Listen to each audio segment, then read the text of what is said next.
Simão, filho de Jonas, tu me amas? Eu te amo, Senhor. Então apacenta as minhas ovelhas. Sabe, esse é o encontro, esse é o último encontro de Jesus com Pedro. Esse encontro, Jesus já havia ressuscitado. Esse é o encontro do fracasso e da vitória, de promessas não cumpridas, com aquele que pode cumprir e que cumpre todas as promessas. Esse é o encontro da morte e a vida. Esse é o encontro de incerteza com a fé. Este é o encontro do homem com Deus. Este é o encontro do desespero e a esperança. Pedro teve muitos encontros com Jesus. E eu quero citar alguns desses encontros aqui com você. O primeiro desse encontro com ele é surpreendente. Sabe, eu me vejo na história de Pedro. Pedro, quem era Pedro? Pedro era um homem impetulante, era explosivo. Pedro, ele era um homem que vivia nas tabernas, gladiador. Assim era Pedro. Eu não consigo entender como Jesus chamou Pedro. Eu não consigo entender como ele me chamou. Mas ele nos transforma. E eu louvo a Deus por todas as transformações que ele tem feito na minha vida. E eu louvo a Deus pelas transformações que ele fez na vida de Pedro. Sabe, o primeiro encontro deles está relatado em Lucas 5, do 1 até o 11.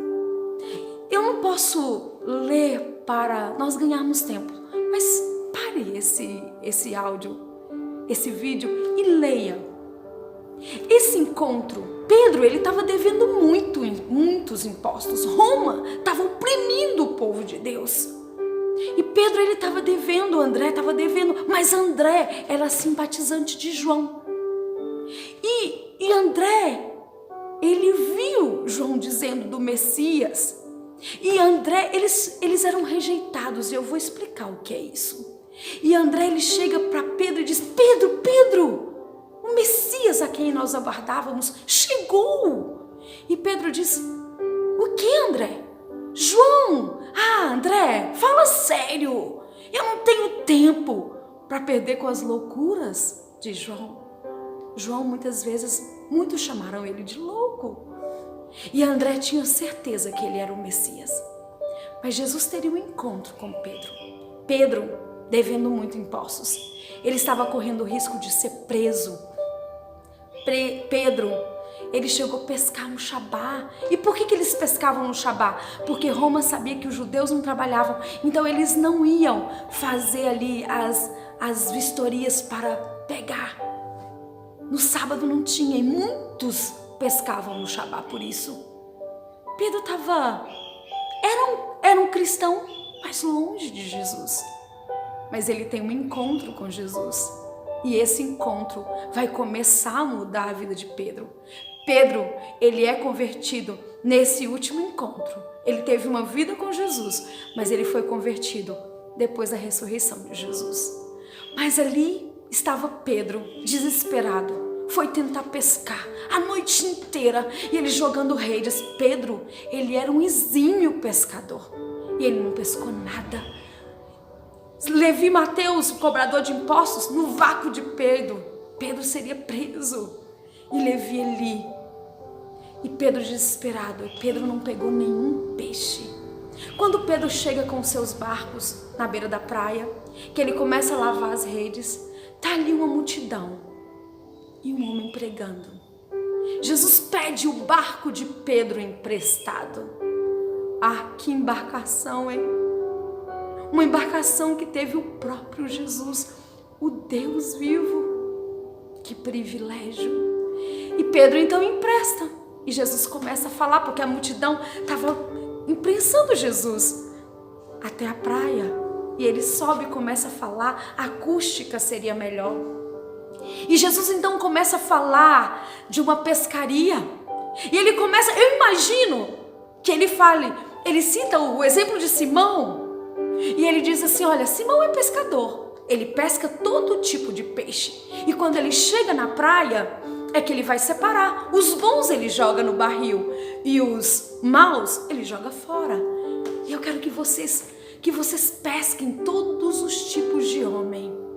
E no final, eu separo. Nós estamos falando sobre discipulado, sobre pregar o evangelho.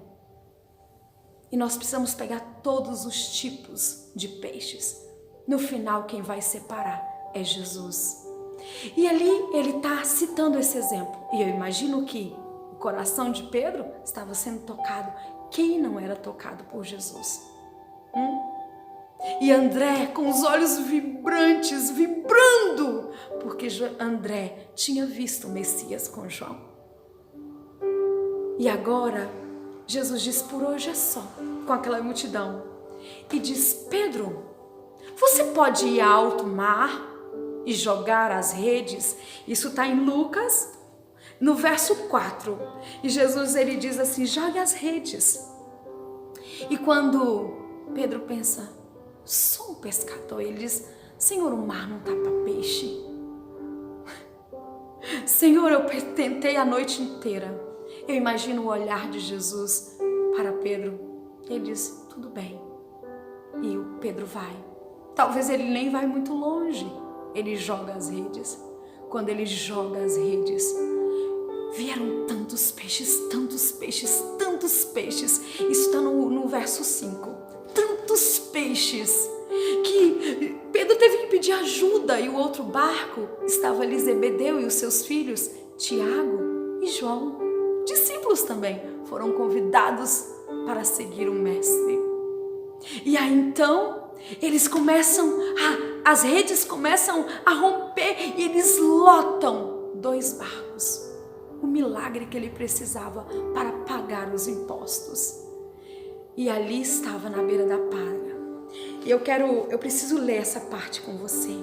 E quando Simão viu isso, ele é o Cristo. Era um milagre.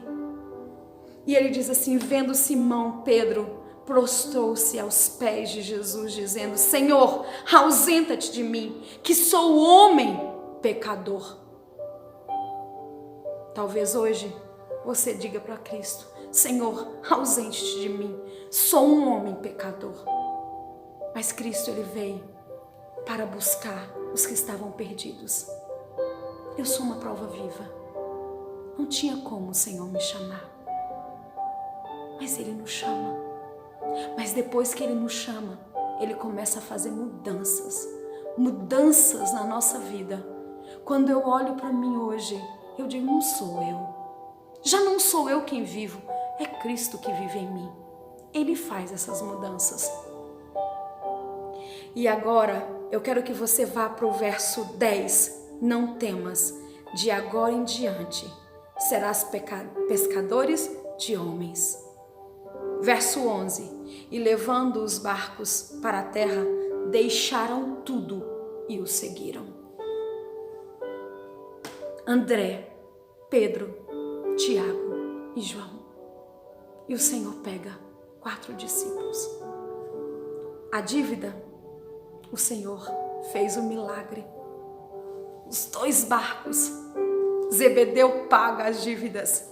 Ali, Levi Mateus, ele viu aquilo tudo e ele começou a se impressionar. E esse seria o próximo discípulo a ser convidado por Cristo. Você imagina que Pedro e Levi, eles não se davam. Pedro odiava. Levi Mateus era odiado por todos. Sabe, Jesus, ele chamou cada um diferente. É a unidade na universidade. Porque Jesus, ele não gosta de uniformidade. Não são todos iguais, são diferentes. Mas todos na unidade. Levi, Mateus e Pedro tiveram que ser amigos. Talvez você está no ministério com uma pessoa que você fala: não, essa eu não quero. Deus te chama a fazer amigos, a trabalhar na unidade. Mas Pedro nos mostra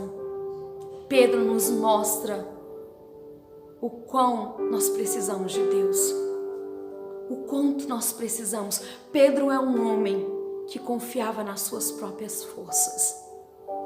Talvez você confie nos seus talentos, nos seus recursos, mas eu te convido a confiar somente nele.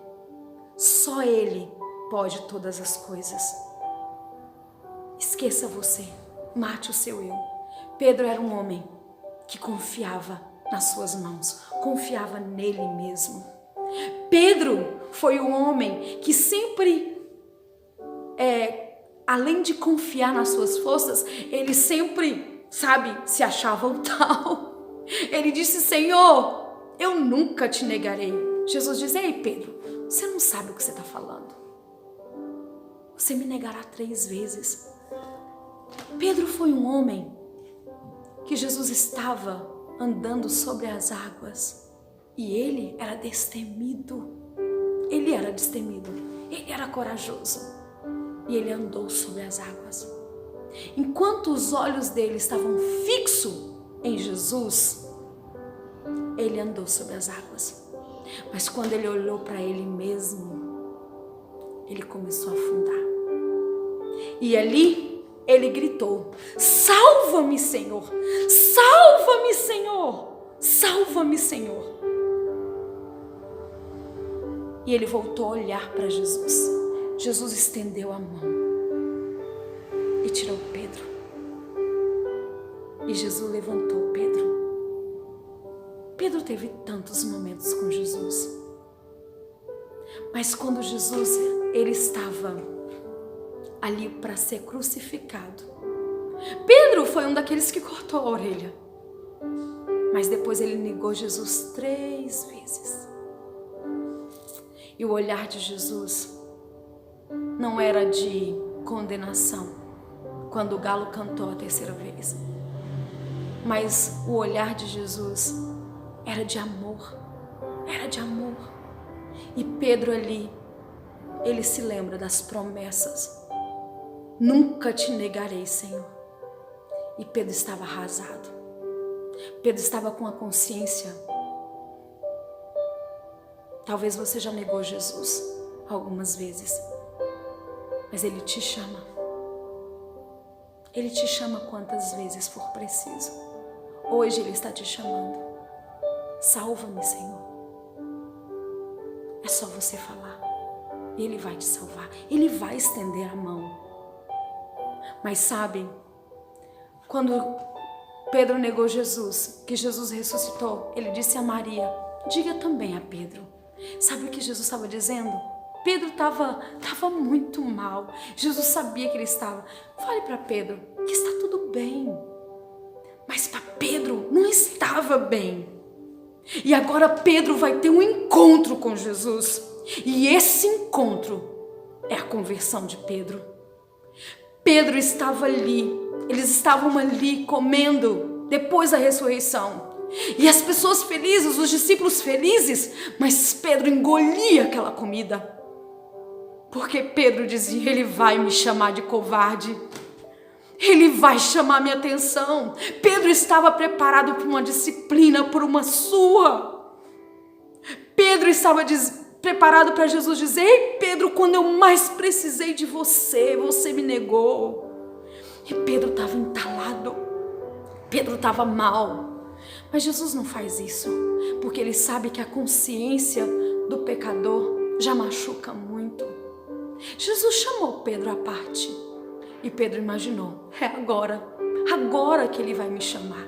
E Jesus disse para Pedro assim: Pedro, Simão, filho de Jonas, tu me amas? Eu te amo, Senhor. Então apacenta as minhas ovelhas. Simão, filho de Jonas, tu me amas? Eu te amo, Senhor. Então apacenta as minhas ovelhas. E Jesus pergunta a 3ª vez: Simão, filho de Jonas, tu me amas? E agora a palavra diz que Pedro ficou triste. Porque Pedro não estava entendendo a pergunta de Jesus. Mas na 3ª vez Pedro entendeu. Pedro entendeu que Jesus não tinha motivos para acreditar nele. quantas promessas. E você? Quantas promessas fez para o Senhor? Quantas promessas não cumpridas? Eu fiz muitas. Talvez traumas, incertezas, coisas que nos machucam e nós negamos a fé. E sabe, seguir Jesus por medo não é um relacionamento, porque Jesus, você não pode ter medo, você tem que ter amor. Sabe, às vezes a gente é chamado a mudanças no vestuário, mudanças na alimentação, mas aquilo é um fardo. Por que é um fardo? Porque nós não amamos. Por isso Jesus pergunta: Pedro, tu me amas, Pedro? Porque se tu me amares, Pedro, você será capaz de dar a sua vida por mim. Mas você tem que me amar, Pedro. Pedro, você me ama. Jesus então ele pergunta a terceira vez e Pedro entende. Ele não tem motivos para acreditar em mim. Foram muitas promessas e eu neguei. E Pedro estava ali arrasado. E Pedro diz: Senhor, tu és o único que pode ler o meu coração, mesmo sendo um pecador. Eu te amo, Senhor. Eu te amo. Tu sabes que eu te amo, Pai. E Jesus então diz: segue-me, Pedro, segue-me. Sabe o que isso significa? Todo judeu com 6 aninhos de idade sabia os 5 primeiros capítulos da Bíblia de cor. E eles eram levados ao rabino, porque toda mãe tinha um desejo de que o filho tivesse um rabino a quem seguir. E ali eles faziam, vamos dizer, o primeiro vestibular, a primeira prova. E para aqueles que eram eloquentes, que sabia de cor, que sabia argumentar, o rabino dizia: vem e segue-me. E isso significava: você pode ser como eu, porque ele dizia: você pode ser como eu. Só que aqueles que não passavam no primeiro teste, ele dizia: o que seu pai é? Ah, meu pai é um pescador, então vai pescar com ele. E Pedro era um rejeitado, ele era um pescador. Ele foi seguir a profissão do pai. E ele dizia para o outro: o que seu pai é? Ah, carpinteiro, então vai ser carpinteiro. Então todos que não tinham a profissão, todos que seguiam a profissão do pai é porque tinham sido rejeitados. Paulo foi um the best. Gamaliel diz: vem e segue-me. Você pode ser como eu. Eloquente, tinha argumentação, sabia tudo de cor. E aí os que ficavam agora tinham que saber os 5 primeiros livros, o Pentateuco de cor. E mais uma vez eles faziam a prova. E para aqueles que não passavam, o rabino dizia: qual é a profissão do seu pai? Meu pai faz sandália, então vai fazer sandália com ele.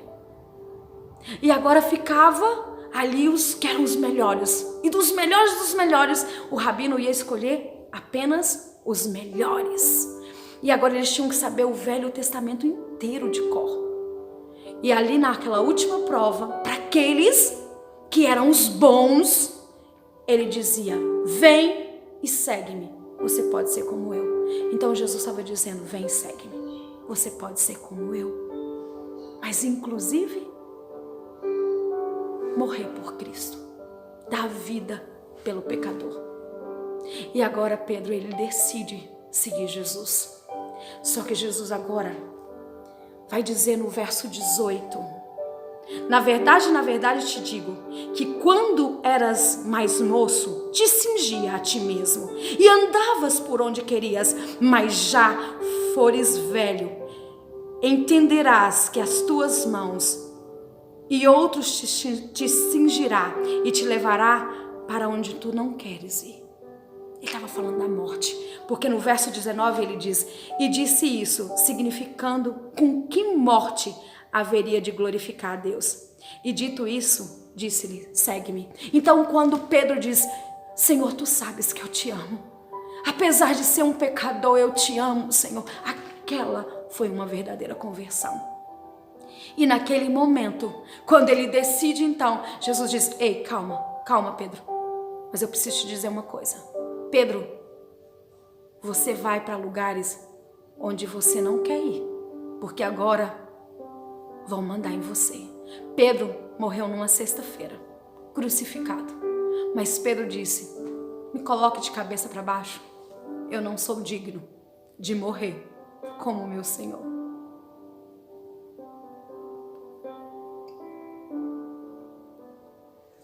Muitas igrejas têm teorias de prosperidade. Cristo nos chama para morrer por Ele. Mas só dá a vida por Ele quem verdadeiramente o ama. Sem clichê, sem demagogia. Hoje eu entrego a vida por Cristo, porque eu amo demais. Ele me salvou. Eu estava ali me afogando no mar da vida. Ele me estendeu a mão e me salvou. Talvez hoje você está navegando pelo mar da vida, mas Cristo quer te estender a mão. Mas Ele só precisa ouvir você dizer: salva-me, salva-me, Senhor. Nós vamos ouvir uma música agora pela Cíntia e ela vai cantar uma música que é a história de Pedro. E Pedro grita: salva-me, Senhor. E o Senhor o salva. E Pedro dá a sua vida por Jesus. Quantas promessas! Hoje é dia de falar: Senhor, foram muitas promessas, mas Tu sabes que eu te amo. Se entregue, escuta essa música, medite nessa música. E você depois vai ter um tempo, você vai ter 7 minutos para ter um encontro com Deus. Leia esse encontro de Pedro. Lucas 5, de 1 a 11 e João 21, do 15 ao 22. Salva-nos. Estamos nessa embarcação, mas precisamos estar seguros. Deus te abençoe. Diga para o Senhor: eu te amo, Senhor. Salva-me.